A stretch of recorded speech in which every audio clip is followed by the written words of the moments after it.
What is it? Do you know these sounds?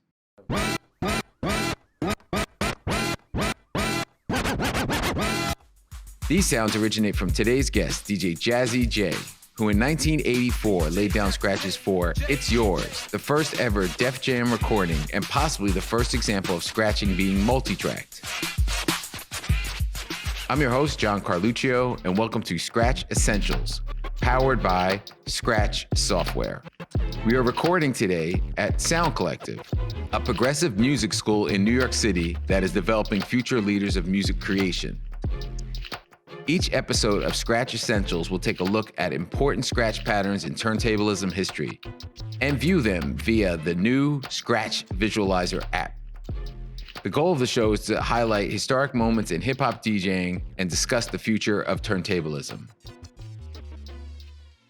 Welcome, Jay. Your name, Jazzy Jay, is because you were into drumming, right? You were a jazzy drummer, right? My first DJ name on flyers was Little John, and I was like, nah, there's no way I'm gonna be that, for the rest of my life. So I was into jazz rhythms because if you play drums, syncopated jazz rhythms are the most complex and, they're just the most enjoyable to play, you know what I'm saying? Just testing your skills against all the jazz greats. Who are the people that you liked? Like Neil Peart, of course, Clive Stubblefield, Lenny White, Buddy Rich, these are cats that I was studying at that time. So I used to just set up the drums over there when we lived in the projects. I'd bring the drums home from church, and that got me away from, playing the gospel drums that, which is like mostly a 1-2 beat, okay, into the jazz, which was off rhythms, nice, and syncopated rhythms. So, it kind of tests your rhythmic skills. When you got into scratching, mm-hmm, and scratching for this record, how did you approach it? Did that drumming foundation, was that a part of your sort of mentality? Yeah, scratches in its beginning stages were, more chops and drags and cuts. They weren't like the intricate things that you see right now that that these guys are taking it to extreme levels. But instead of just like bam, ha, ha, ha, ha, ha, ha, ha, ha, ha, ha, ha. So I would chop it up like bam, bam, bam, bam, bam, bam, bam, bam, bam, bam. You know what I'm saying? So you would kind of like just how you were doing jazz drums, them all on and off rhythm flows, so that, more or less you might go off a little and then come right back on the one or on the two or whatever, depending on the rhythmic flow that you was going with. A few years back, I got to interview you about the Tila Rock, It's Yours, mm-hmm, the scratches you did on that and the pattern. How did that all come together? I used to do what's called a question and answer. Yeah. So I would have a question on this side. So it would be like, everybody get, everybody get. So it was a rhythm. I would ask the question on this side and answer it on the second track. That was the beauty of multi-track in the studio. So something that you couldn't do live, now you can actually, if you think of it in your head, mm-hmm, you can do it. So I would kind of conceive it in how I want it to go. So it's like,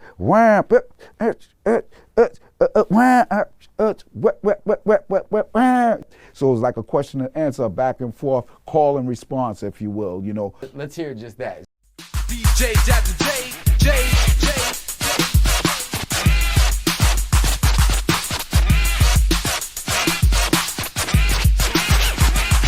You hear in the background, clap your hands, clap your hands.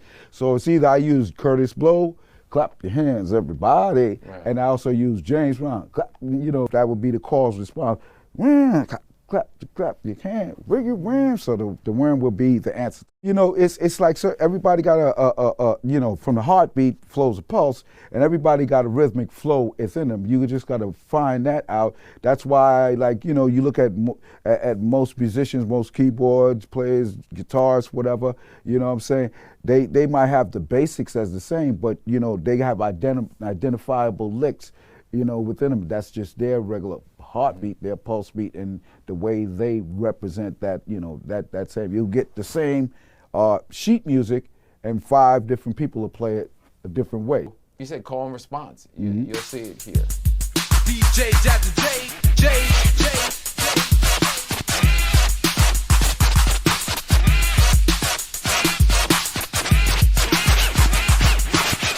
It's wild because I mean somebody who can actually now look at that and kind of read it and say, oh, okay, I see where this is going and whatever. It's the, you know, more or less most people will play by ear. Yeah. And try to catch it. Oh, let me catch it. But now you can actually physically see that.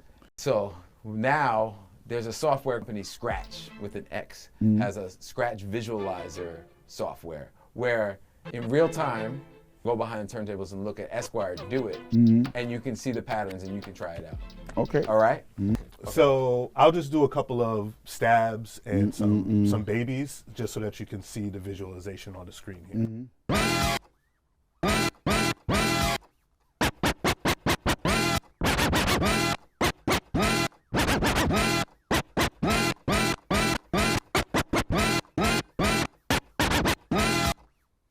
So you could even see like he didn't catch it before. So yeah, so you can even see where I missed closing off the fader. Right. So it Okay. keeps me honest too. All right, so you want to give it a shot? Yeah. Oh, me? Yeah. Oh, okay. So is this? See, yeah, you can see why I missed it. And then you just let it go if you want. Just do a rub and see what the rub looks like.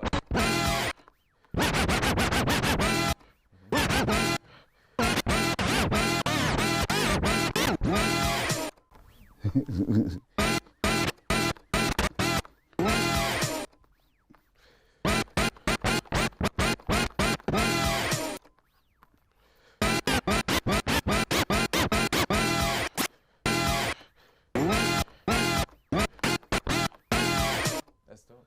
Cool. So I think the goal is that eventually you could play it back and see it. Like right now, it just transcribes it. You can't hear it. See, yeah, because now ahead. you can see what I did. Wham, and then right here where You it held caught it a kind little. of. Yeah. Wow. I've been in the studio a lot of times where we made a mistake in the automation in the mix, and that became part of the song. Whereas you could say, oh man, we don't remember how we did that. Oh no, there's the chart that'll show you how to do it. The language of scratching is there. There's a lot of people that know the language very well. What's going to be the next expression? You know, when, and then what I noticed too with what you were doing, you're not afraid to give it some space. Yeah. Well, you know, you let the scratches breathe, because I noticed that a lot of DJs will showcase their skills up the wazoo, which, you know, there's nothing wrong with that. But then you'll look at the faces of some of the people, you know, because some DJs don't read a crowd well at all. And then look at some of the faces on some of the people, and they're like this, then they're like, all right, dude, could you let the record play a little bit? So sometimes it's best to, like, you know, hit a couple of accents.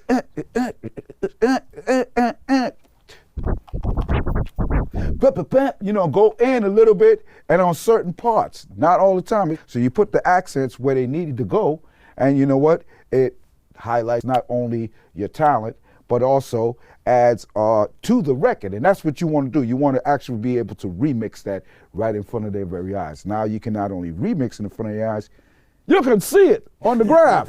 So it's a good thing. Thank you to my guest, Jazzy Jay. And thank you to Pioneer DJ, Sound Collective, and Sxratch Software, makers of the Sxratch Visualizer.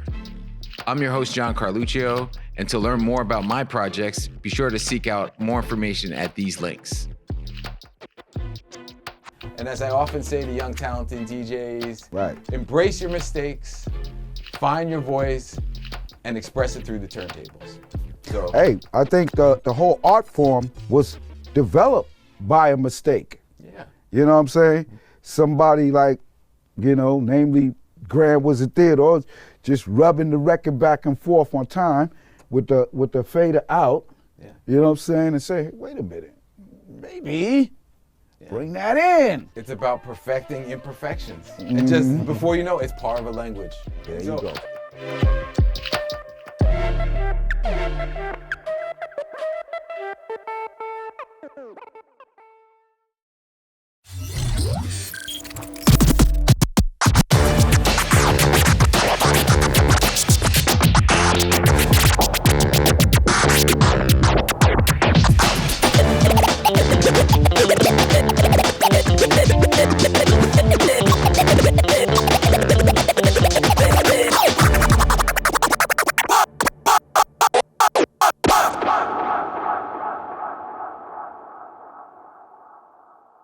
Welcome to the Sound Collective. Our 28 Broadway facility is fully equipped to provide you with the tools of today's top industry professionals. Are you a DJ looking to practice for your next gig? A drummer who needs a place to practice your rudiments?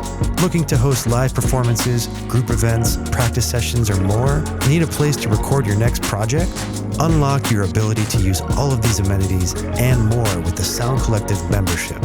Send us a message to learn more.